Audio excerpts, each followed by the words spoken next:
Hello, my name is Dr. Salvatore Vinciguerra, and in this video I'm going to be discussing musical scales.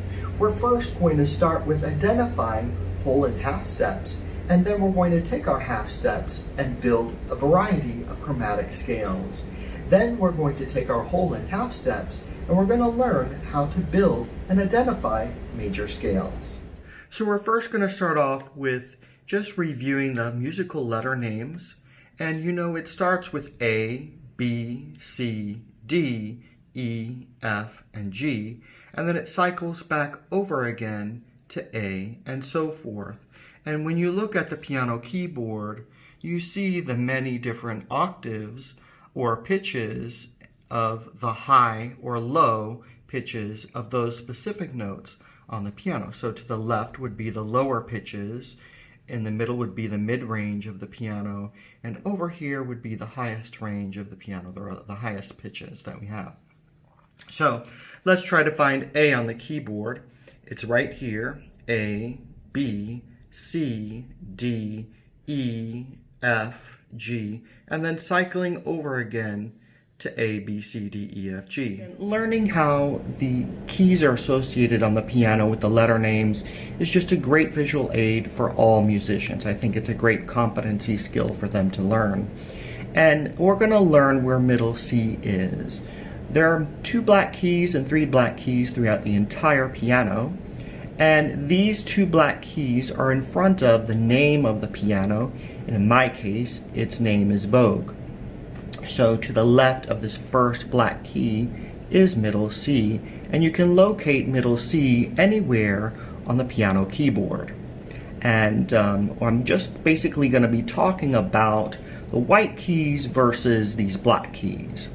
So basically, this is the regular note, or the natural note. You see C. And then the black key to the right of each black key would be C sharp. To the left of each white key would be the flat. Even B is actually C flat. So let's take the case of D. To the right would be D sharp. To the left would be D flat. And you can do that for any of these notes. This is E sharp because even though it's F, it is the same note. They're enharmonics of one another. Same note, just called something different. And to the left of this E is E flat. Here's my piano keyboard, and notice here's the name of the piano, Vogue. And you could have Yamaha, Baldwin, whatever, and it would be right in front of the middle of these 2 black keys. So you would know that this is the middle of the piano and that this key right here is middle C. Notice the 2 black keys. And then to the left of this first black key, this is C. And you can do that anywhere on the piano, but in this case, this is the middle of the piano. So, as you know from what I just said before about the white keys and the black keys, you notice that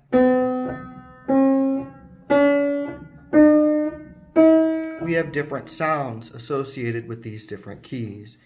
We have C, which is located here. And then to the right of this key right here is this black key. So this would be C sharp.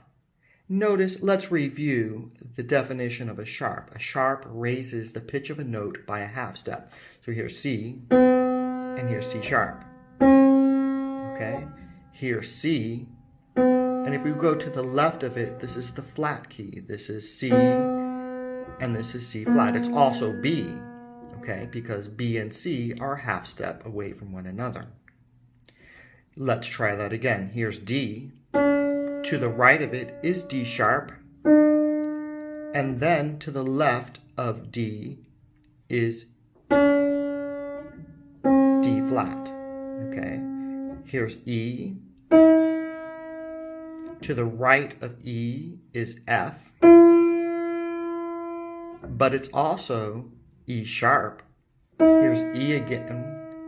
Then let's go to the left of E, and this is E flat, okay?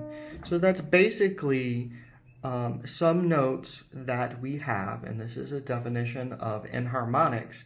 They sound the same. Some people would say they don't really sound the same, but they're called something different, okay? And I can get into a little discussion about that a little bit later. But basically, on the piano, and just for the basics of learning how to play an instrument, that's what enharmonics are.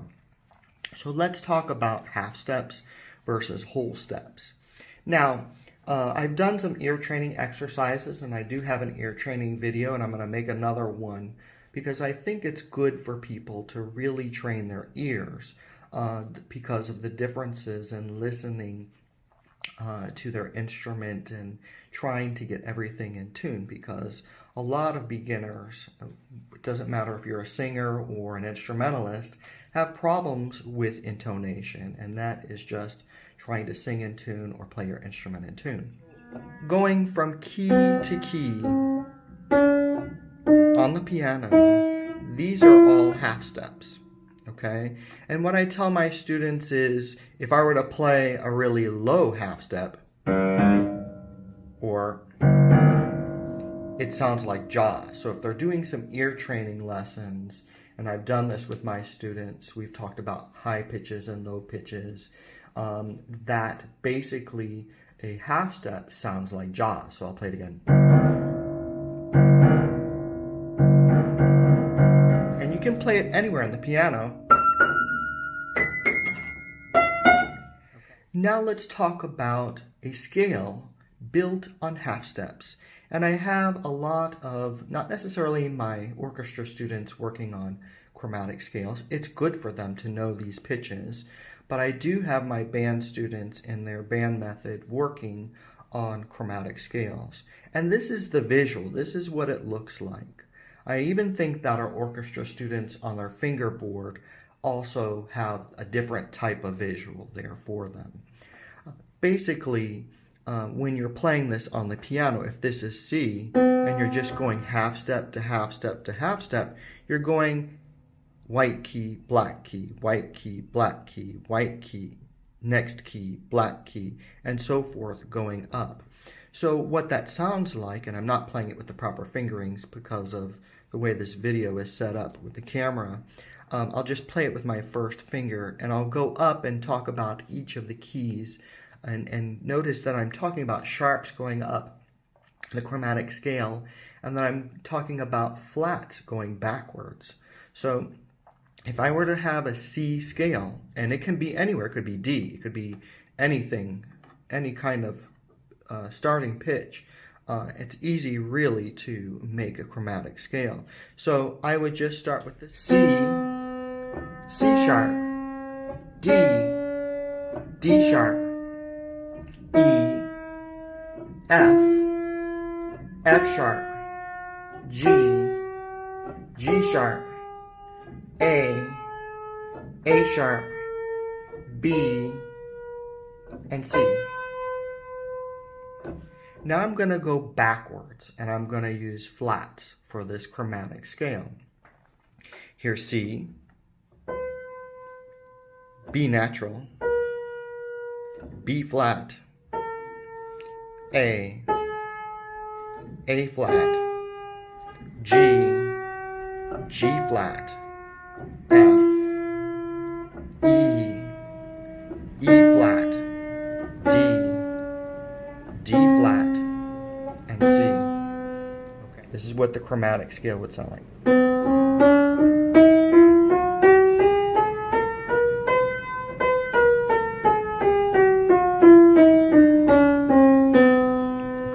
That's what a chromatic scale would sound like on a piano. Let's create a different chromatic scale to give a different example of how this can be applied to a different starting pitch.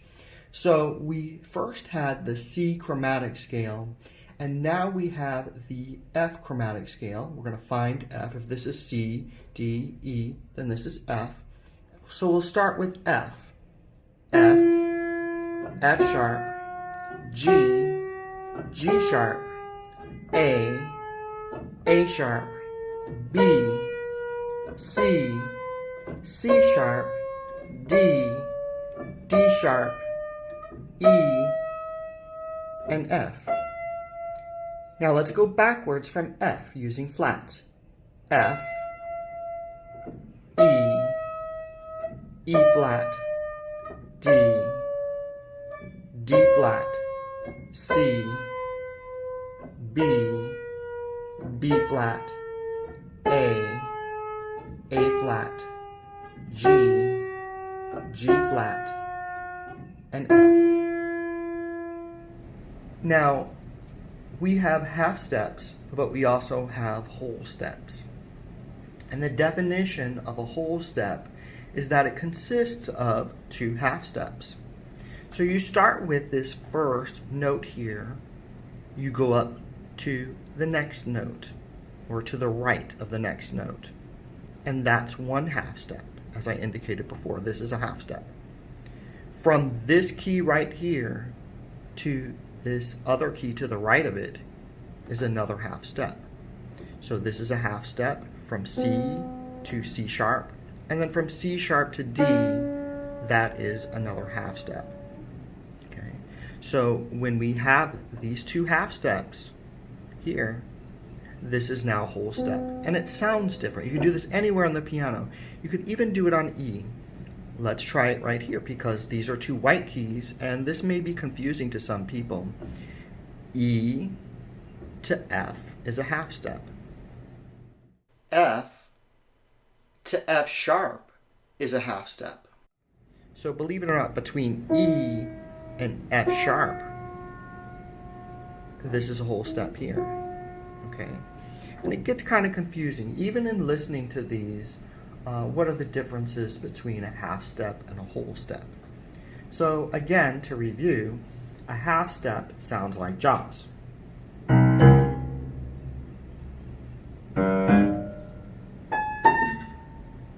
A whole step sounds like this. I'll play it again. What song does that sound like? Now, listen again. It's the beginning of Happy Birthday. Okay? So wherever you have a whole step on a piano, that is basically when you're trying to identify it, it could be identified as Happy Birthday, and that's how you would differentiate that between a half step that is basically sounds like Jaws. It's the closest of the pitches. Okay, so that is how you were to identify half steps and whole steps, and those are also the definitions of what those terms are, because that also plays a role with trying to build a major scale. So here is the visual for the half steps on the keyboard, and you notice that here again are the letter names C, C sharp, D, D sharp, going either to the right or to the left, going key to key. That is how you were to identify or just know that these are half steps on the piano keyboard or on your musical instrument, or even when you're singing them. This is the visual for whole steps that I just played on the piano, and you notice how they're defining this up here, one key between. From C to D, there's a key in between, so there are two half steps, C to C sharp to D, that's a whole step. D to E, there's a key in between, D to D sharp to E, that's a whole step. Now it is different here in between these two white keys here. This is E to F, F to F sharp.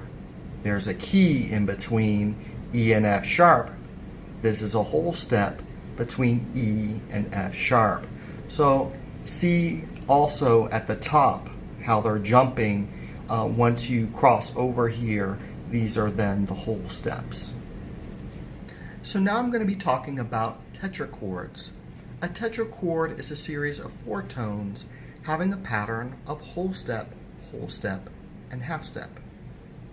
This derives from our Greeks, and if you listen to my music history discussion at the beginning of the school year, I talked about Pythagoras and other Greek musicians coming up with some of the sounds that we have here today and we're using in our Western tonal system.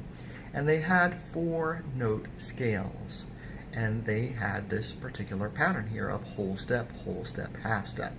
So if we're looking at this, from C to D is a whole step, from D to E is a whole step, and then from E to F, because it's only one key to the right, that is a half step.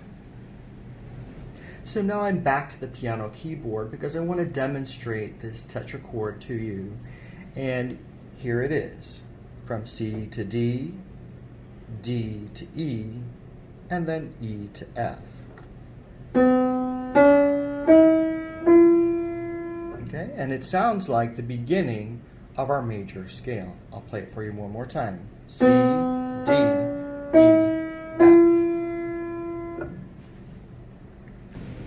Now we're going to be talking about how to build a major scale. And a major scale is constructed with having 2 tetrachords placed together.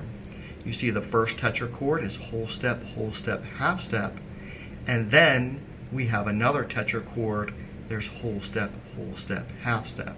But in between these 2 tetrachords is a whole step. So a major scale consists of whole step, half step, look to the top. There's a whole step between F and G, and then we have whole step, and half step. And you can do this with any starting pitch that you have. You can do it with D, E, F sharp, anything that you want, but you must have these steps in between in this order. Again, it's whole step, half step, whole step, half step. So now we're back at the piano, and we're just going to go over what this sounds like. I'm going to go over and review the different names of the notes and the tetrachords being placed together. So from C to D is a whole step, D to E is a whole step, and then from E to F is a half step. And this is what it sounds like. This is the first tetrachord of the C major scale. Then when we place those 2 tetrachords together to make the major scale, and remember that a major scale consists of 2 tetrachords, we take this F here and we have G, and we have to go up a whole step. So here is the next tetrachord, and it starts on G. It is G to A is a whole step, A to B is a whole step, and then B to C is a half step. This is what that tetrachord would sound like. Now I'm going to review the notes of a major scale. From C to D is a whole step. From D to E is a whole step. From E to F is a half step. Whole step, half step. Our whole step in between the 2 tetrachords is F to G, G to A is a whole step, A to B is a whole step, and B to C is a half step. So it's whole step, half step, whole step, half step. This is what it sounds like.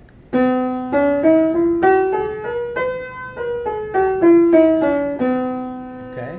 Sometimes we add an arpeggio to our scales, and you'll see that as well. And an arpeggio is a broken chord. We usually play a chord like this. I talk about this in my classes. The band students play these scales, and so do the orchestra students. And it's good for our singers also to learn how to sing scales. But here's the chord. We can't necessarily play chords with our instruments sometimes. Maybe the piano and the violin can get away with maybe playing 2 or 3. But this is what it sounds like. This is the C major chord. It is C, E, and G. The first note, the third note, the fifth note, and then here's the octave way over here. But here's the C major chord. And when we break up this chord, this is the arpeggio, and an arpeggio is a broken chord. So it sounds like this. And that's usually, we play our scale first when we're auditioning and maybe playing some of these exercises, and then we go ahead and play our arpeggio. So that's a typical scale pattern that we would have.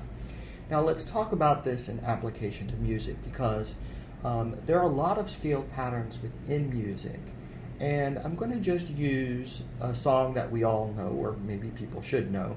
It is called Joy to the World. It's a Christmas song, and it basically starts off with a descending major scale, and there are all kinds of pieces that have scales in them, and that's why they're so important, because sometimes here's, you know, they have the whole major scale written in there, and sometimes there's a piece. So here, Joy to the World starts off with a descending major scale, or the C major scale in this case. Okay, and then later on in the piece, or not too far away from this particular melody here at the beginning, we also have not the entire descending major scale, we just have a little bit of it coming down. Okay, and then it continues, and it keeps going on, going and going and going. So you're going to find that in many different pieces. So always look for those scale patterns. And remember, I've also talked to my students about analysis, about looking at the beginnings and endings of a song. And we did that with Mussorgsky in the other video that I had earlier during this quarter. Now I'm going to be talking about, well, how do I build a scale on a different pitch, okay? And you would still use that same process of whole step, half step, whole step, whole step, whole step, half step. And when we're building this scale, you use those same patterns or half steps and whole steps in that combination, placing those two tetrachords together with a whole step in between. So here is the G major scale. Notice I'm using a different starting pitch to build my scale. And it starts off with, again, whole step, half step, whole step in between the two tetrachords, whole step, whole step, whole step, half step. So now let's talk about building the G major scale on the piano keyboard. And I'm going to go through all the different whole steps and half steps. Here's G on the piano. From G to A is a whole step. From A to B is a whole step. And then from B to C is a half step. So this is our first tetrachord of the G major scale. Then we have a whole step, and our whole step is in between C and D, okay? And so you would start your second tetrachord building it right here. So from D to E is a whole step. From E to F sharp is a whole step. And then we have our half step between F sharp and G. So our second tetrachord is. So now let me review the G major scale with all of the whole steps and half steps. From G to A is a whole step. From A to B is a whole step. From B to C is a half step. Here's our whole step again from C to D. From D to E is a whole step. From E to F sharp is a whole step. And then our last half step is from F sharp to G. This is what the G major scale sounds like.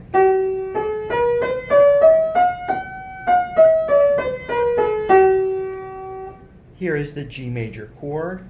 It's the first note of of the scale, the third note of the scale, and the fifth note of the scale. Now here's the arpeggio, the first note, broken up, third note, fifth note, and then we have our octave way over here. So here's the, and the typical way that you would play a major scale for your instrument would be